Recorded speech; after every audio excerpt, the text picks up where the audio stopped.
kasi ganito yon. Oh, Go, Ito ang podcast. Ano ang totoong podcast? Okay, go. Actually, hindi day one eh. After ng look test. Look test, Oo. look test. Ano kami, nagkakahiyaan. Yes, ang dami Oo. siya. As in, like, during the look test, you could tell na talagang awkward kami. Awkward kami! Then it was like, dance together, ad-lib, and we Then couldn't mahanda na. Oo.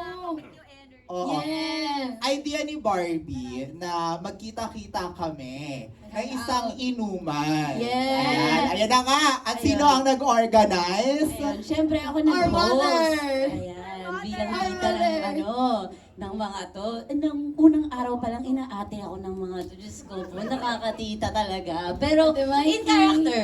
Kasi ako po ang unang kinasal sa buong barkada. Yes, tapos sa Ayan, totoong buhay si din, Ben. parang tita, ang daming kwento. Yan, Nakakaloka. totoo! Pero, Trauma dump siya sa amin. Nakakaloka. sino bang dahilan ng isa sa mga trauma? Okay, we have to explain. Kwento mo! Ma-overwhelm Oh my God! Okay lang yan. Okay lang yan. Basically, Promo to. nagpapatal ng mga ano, sa Okay, kanya. okay. Oo. Kalma. Kita nyo na yung chaos, Sorry, guys. sorry. Ganto yung movie. Okay.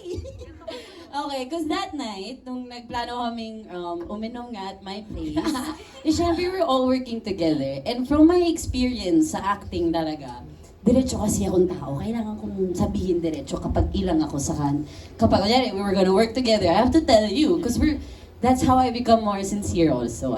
Kaya ko maging totoo. So, Wala eto na. eme-eme, kumbaga. Oo. Diniretso ko si Sasa na parang, alam mo dati nainis ako sa'yo. Correct. Lasing ka na nun, Day. Nakakaloka. Ay, hindi pa. Ako, lasing na ako nun. And then at the moment, parang agad nagpalakpak. Itong si Barbie, si AC tumawa. And then, I had to acknowledge lang na before, it's not a secret naman na hate ako sa isang... Dahil sa thesis, sabihin mo na, Diyos ko naman. Yung thesis. Yung thesis. Di ba hate ko. may issue kasi siya dati? Nung Ito pandemic. si Sasa, ginawa ng content. Oo, sinakyan ko. Eh, di Sinakyan naman niya. kami close Sabi kasi. ko, sino ba tong Oo. Sasa girl na to? Hindi kami close. Kung sakyan niya yung hate sa akin, parang, close ba tayo, te? Ah, ganun talaga. Ganyan. Sabi ko, ganun talaga. Noong mga oras na yon medyo nangangailangan pa ako ng maraming clout. Oo. So, clean out, chase kita, girl. Pasensya na. Oo. And then, pero that's what made us close. So, talking about it that night, Sana nga hindi na lang kita kilinos eh. Ay, nagsisigaw. Ang annoying mo sa set, totoo lang. oh my God! Charot. Uy, magtira kayo para sa mga podcast natin. Okay, sige, sorry. Marami pa. Okay, ulitin na natin yung mga chika. Already, doon nag-start lahat. So, first of many hangouts na din yun at my place. And umabot na din kami sa labas. And yeah, and I think that really helped with our rapport on screen din. Kasi hindi na ako nahihiyang hawakan mukha ng mga to, like mag-adlibs in the middle of the scene. Nakatulong, di ba? Close na kami ngayon, nakakainis. Pero yeah. Yan po, isa pa lang yun sa mga kwento. Medyo malakas yung tension ng moment, pero winner naman, di ba? Okay, good ending. Good job. Grabe, parang is this a sneak peek of how your barkada is like sa movie? Bago na talaga kami, Sneak peek promise. pa lang to. Oo, bongga. Mas problematic yung mga pinagagawa namin off-cam. Ay, Oo, off-cam mas promise. problematic. Kesa dito sa Saving Cherry. Okay, gusto ko malaman. Okay, let's have it one by one. What is your favorite off-screen moment together as the five of you? Anything you guys like to share? Pag talaga, pag nag-iinuman talaga kami. Kasi doon talaga lumalabas yung totoong mga ugali namin. Oh! Effect ng movie. Hindi kasi sobrang totoo namin makipag-usap sa isa't isa. And ino-open talaga namin nararamdaman namin sa isa't isa. And yun yung pinaka-paborito ko pagka vulnerable kami sa isa't isa. Isa sa mga favorite moment ko off-cam, meron kaming kung nakita niyo sa trailer yung nagtatakbuhan kami na scene, syempre, nung tinitake namin yun, pawis na kaming lahat. Syempre, retouch minsan, pero pawis na kami. So, ilang hours na kaming ganun. And then, yung natuyo na yung damit sa pawis, tapos napawisan ulit, tapos matutuyo ulit. Imagine that. Saya, no? Pero yung moment na yun, tinanong ko si Mika off-cam. Sabi ko, kadiri ba mi kapag di naligo tonight bago matulog? Tapos yung bigat nung sagot sa akin ni Mika, sabi niya, oo, yak! Oo! Yak! So, a good 10 minutes, we were all laughing. Pero totoo lang, dead ma ako sa'yo, Mika. Hindi ako naligo ng gabi. Ayaw ka din. One of my favorite moments yun. Tsaka ngayon, nagsasorry muna kami kay Mika every after taping. time. Pag hindi mo Hindi niligo. po kami naligo. Speaking of di naligo, ang favorite ko pong ano. Hindi, ang isa sa mga paborito ko talagang eksena namin pag off-cam, dahil yung chismis. Dahil ang dami naming chismis, ang dami naming tea. Pero ayun no, sige, baka mag-aas muna kami sa production kung may mga pwedeng ikwento. Pero ang tabayanan po sa mga promo week namin, marami po kami ibubulgar. Maraming i-mention na pangalan. Alam niyo na po yung hindi natin kasama sa mga podcast. Hoy!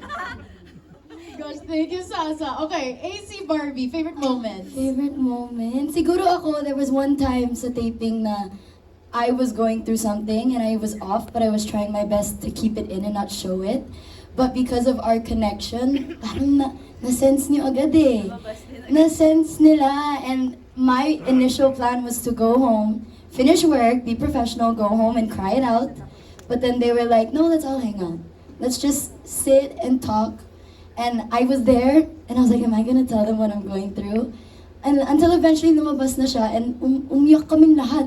We were all crying together, and I was like, wow, I did not know this was where my night was gonna go, but it's one of my best memories ever during the movie. So yun po. Yeah. Grabe, parang may true friendship talaga that was formed. I've never been, Yes. I've never felt so safe on a movie set. Same. Or a set in general, just to feel so comfortable with everyone. Like, not even just the people here, with our staff, with our prod, like, lahat po talaga pamilya, nag-enjoy kami doon, tumatawa, maririnig mo si Direk, tumatawa habang nagsiscene, or everyone's trying to keep it in and just holding it until mag-cut si Direk. It's like, we've created something so beautiful, and I hope it really resonates to you guys when you watch it. Yeah. Thank you so much, AC. Okay, last but not the least, Barbie, favorite moment. Go. Favorite moment? Siguro, isa-sum up ko na lahat ng naging bonding namin off-cam, nag-translate siya on-cam when we shot our very last scene all together. Totoo yung emosyon namin kasi ang dami na namin pinagdaanan off-cam. So, I guess I would say na off-cam na rin siya kasi parang naging totoong Mikey, Mika, AC at Sasa kami eh. Yung huling eksena na adlibs na yun eh. Totoo na yun eh. Galing na sa puso lahat yun. So, lahat nung, yung foundation ng friendship na nabuo namin, makikita nyo talaga sa pelikula.